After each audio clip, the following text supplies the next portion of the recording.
Sa ating buhay, marami tayong daladala, mga bagahe na hindi naman natin kailangan, mga bagahe na ayaw nating bitawan, that we don't want to let go, kahit hindi importante, kahit hindi mahalaga.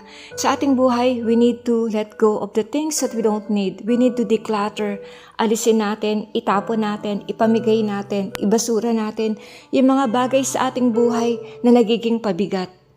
Sabi nga sa Hebrews 12:1, ano man ang mga bagay na nagpapabigat sa iyo, sa lakbayin mo sa buhay, sa takbuhin mo sa buhay, alisin mo to, itapon mo yung excess na bagahe, excess na kabigatan na dala mo na hindi naman nakakatulong sa iyo at nagpapahirap lang sa buhay mo. Magbawas ka, kaibigan, mga lumang bagay sa buhay mo. Sa ating buhay, kapag may mga bagay tayo na ayaw na natin, sapatos, mga damit, pinagbebenta natin to, pinamimigay natin to, we declutter our house. Sa buhay natin, gawin natin ito. Huwag na tayong humawak. Huwag nating kapitan ang nakaraan. We don't want to walk on the memory lane of the past.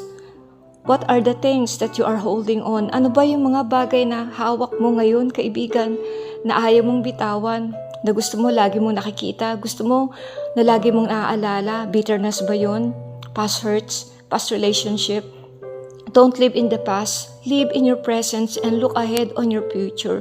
Lumayas ka na, iwanan mo na ang Ehipto mo. Ang Ehipto mo, yung mga bagay na humahad lang sa iyo sa kalayaan. Stop looking at your end view mirror. Stop looking back. Stop looking back. Look ahead. Lumakad ka sa future na gustong ibigay sa iyo ni Lord. Gusto ng Panginoon na lumaya ka na sa nakaraan. Lumaya ka sa sakit ang nakaraan, pero ikaw, ayaw mong bumitaw eh. Ikaw ang ayaw mag-move on. Bitawan mo na yung sama ng loob na karga-karga mo. Bitawan mo na kung ano ang karga-karga mo sa buhay na nagpapabigat sa iyo. Alisin mo yung mga pabigat sa buhay dahil hindi ka makakausad sa pagbabago. Live free, live happy, with the freedom that God will give you. Kaya kaibigan, sa mga sandaling ito, this is the message that the Lord wants for you. God was saying, itapon mo na yung mga lumang bagahe na daladala mo. Palitan mo na ng bago. Yung bag mo, butas-butas na. Pati nasa loob nito, luma na. Palitan mo ng bago. Palitan mo ng bagong buhay.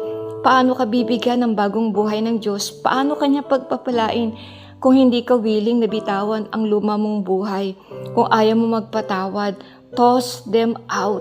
Yung bitterness, yung pain, betrayal, pagtataksil ng asawa mo, yung pait na dulot na ginawa niya sa iyo, pinagkatiwalaan mo, toss the pain out at the feet of Jesus. Yung taong nanakit sa iyo, nag-move on na siya, masaya na siya, pero ikaw hanggang ngayon umiiyak pa rin, nasasaktan pa rin. Pero kaibigan, you don't have to live in the past. Hindi ka naman kailangan ma-stuck sa nakaraan mong buhay. Alam ko it's not easy. Hindi madali magpatawad at lumimot. Pero kaibigan, this is the only way to set yourself free.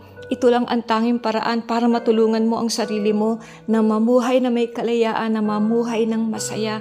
Yung ilet ko muna yung bitterness at hayaan mo ang Diyos ang gumamot sa puso mong wasak, sa puso mong sugatan. At hayaan mo kaibigan na ang Diyos ang gumawa ng surgery, ng operasyon sa puso mo. Take your time at dali mo ang iyong pait, sakit ng puso mo sa paanan ng Diyos. Iabot mo, iunat mo ang iyong mga kamay sa Diyos at hayaan mo siya ang gumamot sa iyo.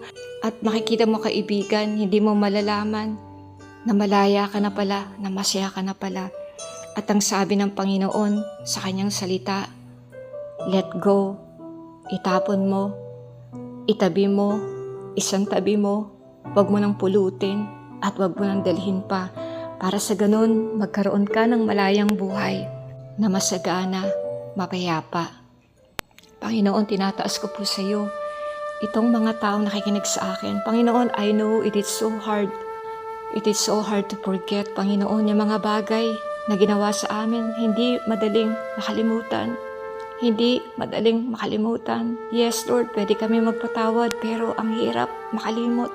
Panginoon, dalangin ko, pagalingin mo po ang aming mga puso. Heal our memories. Pagalingin mo aming mga kaisipan, Panginoon. Alisin mo sa aming mga alaala yung kirot, yung sakit.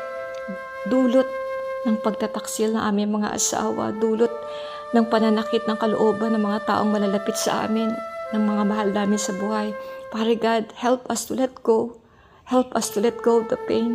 Help us, Father God, to declutter yung mga bagay na hindi naman kailangan, mga bagay na pabigat lang sa aming mga buhay, yung mga bagay na may pigil sa amin para umusad kami, para mag-move on kami sa aming mga buhay. Father, we are tossing them to you. Tinatapon namin ito, Panginoon, itong mga pahirap na to, yung mga pabigat na to, na matagal na namin dala-dala sa buhay. Tinatapon namin ito sa iyo, Ama, sa iyong mga paanan.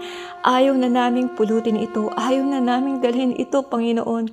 Kaya, Panginoon, ikaw ang magdala nito sa amin. Palitan mo to ng kagaanan. Palitan mo, Panginoon, ng kalayaan. Gusto na naming lumaya sa nakaraan. Gusto na naming lumaya, Panginoon, sa dating sakit na aming naranasan. We want to have freedom, Panginoon, freedom na nagmumula sa iyo. Panginoon, samahan niyo po kami sa araw na to. Tulungan niyo po kami na ikaw lang ang tignan, na ang tignan lang po namin yung mga bagay na gagawin mo at ginagawa mo sa aming mga buhay. Salamat, Panginoon, sapagkat andun ka sa kabila, sa finish line, naghihintay ka para sa amin. Salamat, Panginoon. Thank you, Father, for cheering us up na alam naming lahat na andyan ka, na hindi ka nang iiwan, hindi ka nagpapabaya. Marami pong salamat sa lahat, Panginoon. We glorify you. We give you all the glory and thanksgiving in the name of Jesus. Amen. Kaibigan, salamat muli sa pagsama mo sa akin dito sa The Praying Mom. At patuloy ka sanang manalangin, kumatok sa pintuan ng Diyos, manalig sa Kanya, maghintay sa Kanya, at tumawag sa Kanya hanggat hindi niya binubuksan ang pintuan para sa iyo. Huwag kang magsawa sa pananalangin. Lumaban ka sa buhay na ito, labanan mo ng panalangin, sapagkat malaki ang nagagawa ng panalangin may pananampalataya. God bless you.